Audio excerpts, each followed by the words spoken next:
જંબુસરમાં ગુમ BHMS doctor યુવતી કેસમાં બનાવટી મેરેજ સર્ટિફિકેટનો ખેલ, પોલીસ તપાસ તેજ। જંબુસરમાંથી ગુમ થયેલી BHMS ડોક્ટર યુવતીના કેસમાં એક નવો મોડ આવ્યો છે। પોલીસ તપાસને ભટકાવવાના ઈરાદેથી યુવતીના નામે બનાવટી મેરેજ સર્ટિફિકેટ તૈયાર કરવામાં આવ્યું હોવાનો આરોપ લગાવ્યો છે। લગ્ન નોંધણી અધિકારી કચેરી દ્વારા આ સર્ટિફિકેટ સરકારી સિક્કા અને સહી તમામ બોગસ હોવાની સ્પષ્ટતા કરવામાં આવી છે। આ મામલે યુવતીના મામા વિરુદ્ધ FIR નોંધાવવામાં આવી છે, જ્યારે કથિત પતિનું નામ સામેલ કરાયું નથી। યુવતીના પરિવારે પોલીસ સમક્ષ તાત્કાલિક શોધખોળ હાથ ધરી તેને સુરક્ષિત પરત લાવવાની માંગ કરી છે।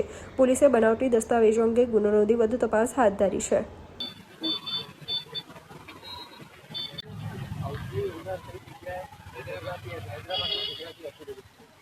चलो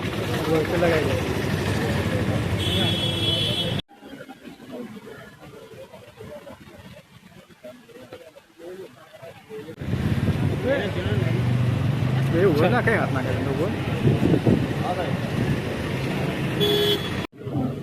મારી દીકરી 7/5/2026 રોજ વડોદરા હોસ્પિટલમાંથી સર્જન દિવાલ કરીને છોકરો લઈ ગયો છે।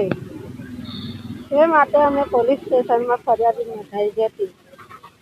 ત્યાર પછી અમને 2 મહિના સુધી કોઈ ફોન નહીં, પછી વાતચીત નહીં, કશું જ નહીં। અમારી સાથે કોઈ વાત કરવા દીધી નથી અને ફોન સ્વિચ ઓફ કરી દીધા હતા।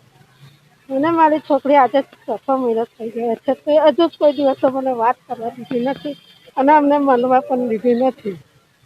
હા, ફિરોજ દિવાન કરીને એનો મામો અને ફેજલ દિવાન એનો ભાણિયો, એ બે થઈને મારી છોકરીને પ્રેમ જાળમાં ફસાઈને મારા ઘરેથી 100 તોલાની માળા લઈને ઘરમાંથી ચોરી કરાવીને લઈ ગયેલો છે અને એ જ પૈસાથી ખોટું સર્ટિફિકેટ, મેરેજ સર્ટિફિકેટ બનાવેલું છે। બસ હવે હું કંઈ બોલી શકું તેમ નથી। મારી છોકરી મને પાછી અપાવો, ગમે તે હિસાબે। મને જીવતી કે મરેલી મારી છોકરી જોઈએ, બસ। હું હવે મારી તબિયત અત્યારે મારા ઘરમાં શું ચાલી રહ્યું છે એ હું મારો દીકરો અને મારો હસબન્ડ જાણીએ છીએ। અમારા ઘરની પરિસ્થિતિ હવે નાજુક થઈ ગયેલી છે અને મારી તબિયત તો હું દવા પર રોજની 10 ગોળીઓ ખાઈને જીવું છું। મારી ચલાતું નથી કે નથી બોલી શકાતું નથી। હું દવાના આધારે જીવન જીવી રહી છું। મારા ઘરમાં બહુ જ આર્થિક માનસિક પરિસ્થિતિ અમે વેઠી રહ્યા છીએ। દીકરીને કોઈ સંદેશ આપવા માંગશો? દીકરી જ્યાં હોય તો તેને ગમે તે હિસાબે અમને મળાવો, અમે એમની સાથે વાત કરવા દો, પછી આગળ જે થશે અમે આગળ કાર્યવાહી કરીશું। મે મહિનાની ઘટના બની ત્યારથી અમે પોલીસ ડિપાર્ટમેન્ટ અલગ દરેક જગ્યાએ મા બાપે રડતા રજૂઆત કરી હતી કે કંઈક ખોટું થયેલું છે, પણ કાયદાની પરિભાષામાં એવું કહેવાય કે છોકરા છોકરી મોટા થઈ ગયા એટલે કોઈ કશું કરી નહીં શકે। 3 મહિના પછી એવું થયું કે 30/6 જ્યારે આ છોકરાના એટલે કે આરોપીના મામાએ એક સર્ટિફિકેટ વોટ્સઅપ દ્વારા પોલીસને મોકલ્યું અને પોલીસે અમને એવું કહી દીધું કે જો આ લગ્ન થઈ ગયા છે। જે તપાસ પોલીસે કરવાની હતી એ તપાસ એમના ઘરવાળાએ કરી। મેરેજ રજિસ્ટ્રાર સાહેબે તાત્કાલિક મદદ કરીને વિધિન ગણતરીના કલાકની અંદર અમને એવું કીધું કે આવા નામનું આ જે સિરિયલ નંબર છે, સિરિયલ નંબરના નામનો કોઈ દસ્તાવેજ નથી, આવી કોઈ મેરેજનું નોંધણી થઈ જ નથી। આ કઈ તારીખની ઘટના છે? 30/6ની।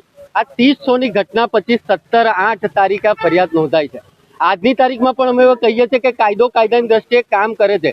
જે ફરિયાદ પણ તમે જોશો તો ફરિયાદની અંદર જે સેક્શનનો ઉમેરો કરવામાં આવ્યો છે એ કાયદા મુજબ સેક્શનો ઉમેરવામાં નથી આવી। 7 વર્ષની ઓછી સજાની જોગવાઈઓ મુજબની સેક્શન ઉમેરો કરવામાં આવી છે। પર્ટિક્યુલર કાયદાની વાત કરું તો ખોટા સ્ટેમ્પ બનાવવામાં આવ્યા છે, ગવર્મેન્ટ અધિકારીની ખોટી સહી કરવામાં આવી છે। એ મેરેજ સર્ટિફિકેટની અંદર ખોટા સાક્ષીઓના નામ લખવામાં આવ્યા છે, જેમાંથી કોઈ પણ વ્યક્તિ જે મામાએ વોટ્સઅપ કર્યું એ મામાનું પણ હજી આરોપી તરીકે નથી બનાવ્યા। જે લોકોએ સાક્ષી તરીકે નામ લખાવ્યા એ કોઈને પણ આરોપી તરીકે। જેથી અમારી એક જ પરિવાર વતી માંગ છે કે જેટલા પણ લોકો આ ચેનલની અંદર વોટ્સઅપ કરનારથી લઈને ખોટું કરનાર દરેક વ્યક્તિને તાત્કાલિક આરોપી તરીકે જોડવામાં આવે। 3 મહિના પહેલા એવું કહેતા હતા કે કશું ખોટું નથી, દીકરી પોતાની મરજીથી ગઈ, તો દીકરી પોતાની મરજીથી ગઈ હોય તો ખોટું મેરેજ સર્ટિફિકેટ બનાવવાની ક્યાં જરૂર ભાઈ?